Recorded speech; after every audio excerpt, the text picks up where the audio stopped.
દેશના તમામ રાજ્યો અને કેન્દ્ર શાસિત પ્રદેશોના કાયદા મંત્રીઓ અને કાયદા સચિવોની અખિલ ભારતીય કોન્ફરન્સ નર્મદા જિલ્લાના ગરુડેશ્વર તાલુકાના એકતાનગર ટેન્ટ સિટી નંબર 2 ખાતે યોજાઈ હતી, જેમાં ગુજરાતના કાયદો અને ન્યાયતંત્ર, વૈધાનિક અને સંસદીય બાબતો, આપત્તિ વ્યવસ્થાપન વિભાગના મંત્રી રાજેન્દ્ર ત્રિવેદી પણ ઉપસ્થિત રહ્યા હતા। એકતાનગર ખાતેની 2 દિવસીય નેશનલ કોન્ફરન્સના ઉદ્ઘાટન સત્ર બાદ ગુજરાતનો કાયદો અને ન્યાયતંત્ર વિભાગના મંત્રી રાજેન્દ્ર ત્રિવેદીએ માધ્યમો સાથેના સંવાદમાં જણાવ્યું હતું કે સમગ્ર ભારત દેશના કાયદા મંત્રીઓ અને કાયદા સચિવોની અગત્યની કોન્ફરન્સ ભારત સરકાર દ્વારા એકતાનગર ખાતે બોલાવવામાં આવી છે। જગ્યાની પસંદગી પણ સરદાર વલ્લભભાઈ પટેલની સૌથી ઊંચી પ્રતિમા સ્ટેચ્યુ ઓફ યુનિટીના સાનિધ્યમાં કરવામાં આવી છે। સરદાર સાહેબ પોતે પણ વકીલ હતા। આ તબક્કે પ્રધાનમંત્રી નરેન્દ્ર મોદીએ પણ સ્પષ્ટ માર્ગદર્શન આપ્યું છે કે 5Gના કારણે કોર્ટમાં ઈ-ફાઇલિંગ સરળતાથી થાય અને કેસોની સુનાવણી પણ ઓનલાઈન થઈ શકે। ટેકનોલોજીના માધ્યમથી ન્યાય પ્રણાલીને કેવી રીતે સરળ બનાવી શકાય અને લોકોને ઘર આંગણે ન્યાય મળે તે માટેનું વડાપ્રધાને જે સૂચન કર્યું છે તેનું મનોમંથન અહીં થવાનું છે। વધુમાં તેઓએ જણાવ્યું હતું કે કાયદાને વધુ સરળ બનાવવા અને પેન્ડિંગ કેસોના નિકાલ કરવા માટેના પ્રયાસો પણ કેન્દ્ર અને રાજ્ય સરકાર કરી રહી છે। આ ઝડપી સુનાવણી અદાલતની બહાર થાય, કારણ કે કોર્ટમાં અન્ય પ્રક્રિયાઓ થતી હોય છે, જેથી ન્યાય પ્રક્રિયામાં સરળતા થાય। આપણો દેશ ખૂબ ઝડપથી વિકાસ સાધી રહ્યો છે તેમ તેઓએ વધુમાં જણાવ્યું હતું। इस ऐतिहासिक Ekta Nagar statue of unity जहां बसा है, 3 दिन का भारत के हर राज्य और यूनियन टेरिटरी के लॉ मिनिस्टर्स और लॉ सेक्रेटरीज का कॉन्फ्रेंस चल रही है।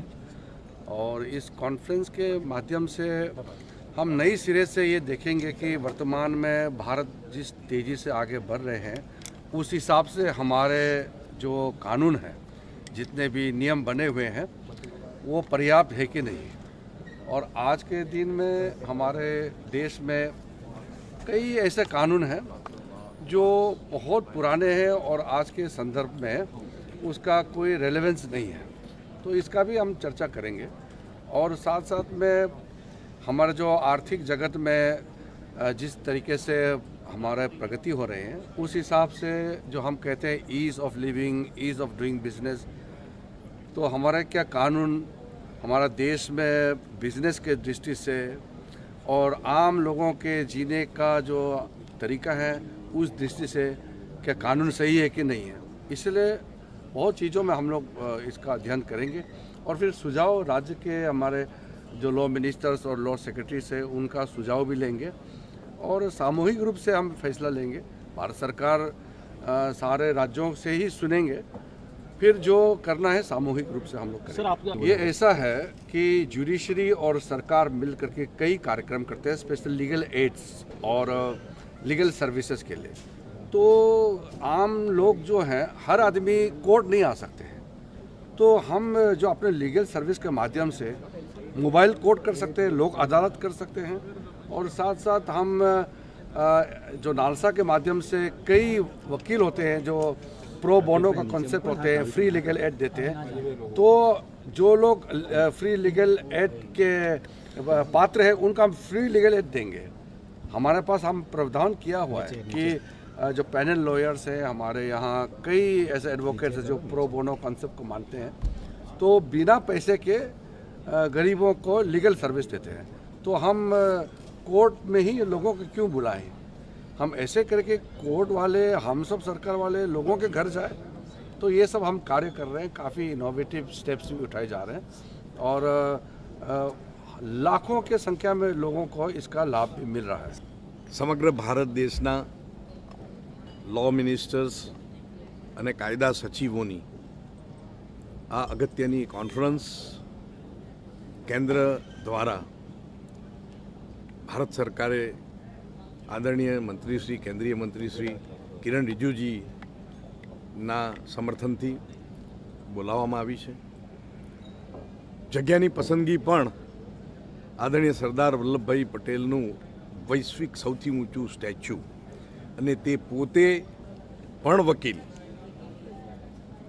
એ સંદર્ભને પણ જોઈએ અને દેશના સંદર્ભને પણ જોઈએ તો આદરણીય પ્રધાનમંત્રીશ્રીએ સ્પષ્ટ માર્ગદર્શન આજે આપ્યું છે કે 5Gના કારણે ઈ ફાઇલિંગ કોર્ટોમાં સરળતાથી થાય,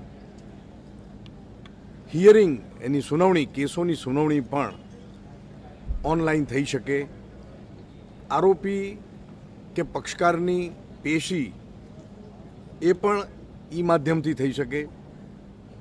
સમગ્ર રજૂઆત અને આખી પ્રક્રિયા ટેકનોલોજીના માધ્યમથી કેવી રીતે સરળ કરી શકાય અને લોકોને એના પોતાના ઉંબરા સુધી ન્યાય મળી શકે, કોર્ટના ધક્કા ખાવા ન પડે, એ માટેનું ખૂબ સુંદર આજે સૂચન કર્યું છે, જેનું મનોમંથન થવાનું છે. બીજું સૂચન એમણે સરસ કર્યું છે, જે આ કાયદા મંત્રીઓની એમાં ધ્યાનમાં લેવાનું છે કે કાયદો કોના માટે છે? લોકો માટે છે. તો જે જૂના કાયદા ગુલામી સમયના છે એ તમામે તમામ કાયદા રદ થવા જોઈએ, અપ્રસ્તુત કાયદાઓ રદ થવા જોઈએ, અને હવે નવા કોઈ પણ કાયદા જ્યારે બનાવવામાં આવે, ઘડવામાં આવે, ત્યારે એની મુદત કેટલી હશે, સમય મર્યાદા કેટલી હશે, એ નક્કી કરવા માટે પણ એક જબરજસ્ત સૂચન થયું છે. ત્રીજો મુદ્દો એમણે લીધો છે અને એ આમાં ચર્ચાવાનો છે એવી અપેક્ષા છે કે બંધારણ સર્વોચ્ચ છે. દેશ માટે બંધારણ એ આત્મા છે.